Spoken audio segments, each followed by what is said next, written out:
Короче, я хочу обратиться к нашим дорогим кыргызам. Вы что делаете? Мало того, что там в России там война идет, да?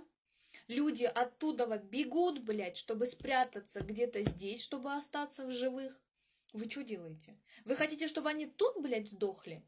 От голода, от холода? Так, что ли, вы хотите? Вы цены на квартиры вообще видели? Это что такое? Я просто в шоке. Если мы раньше могли снять элитку в пределах 25 тысяч с охуенным, блядь, ремонтом, да? Что мы сейчас можем снять за эти деньги? Времянку! Блядь, времянку, друзья. Вы меня, конечно, простите за маты, да? Но когда я сегодня увидела, что времянка теперь будет стоить 18-20 тысяч, у меня глаза на лоб полезли, правда. И когда цены на квартиру, короче, $1000, 1200 на элитку, да?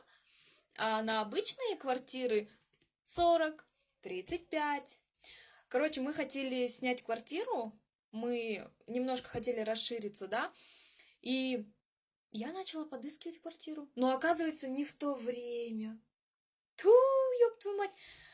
Я просто охренела. Я заплатила риэлторам, да, чтобы вот подыскать. И когда они мне начали скидывать, у меня просто шары на лоб вылезли. Блядь, друзья, мы столько не зарабатываем. Если мы зарабатываем 20 тысяч, как я могу оплачивать 1200 баксов? Я зарабатываю 20 тысяч сомов, а буду оплачивать штуку 200 баксов.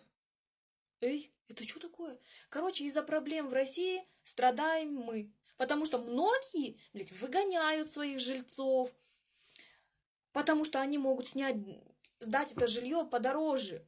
Ты либо плати, они тебе добавят, либо выселяйся. Они своих выселяют, чтобы россиян заселить туда. Это что такое, друзья? Получается, из-за России мы тоже страдаем?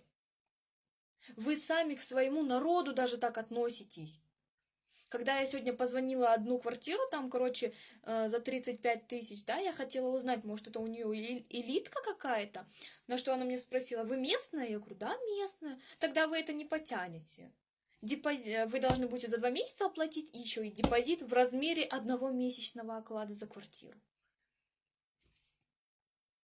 Вы думаете, с России сюда едут одни бизнесмены? Одни богачи, блядь? Нет, оттуда бегут люди, которые хотят спастись. Друзья, не будьте такими. Не наваривайтесь на чужой беде. Это очень-очень горько скажется потом.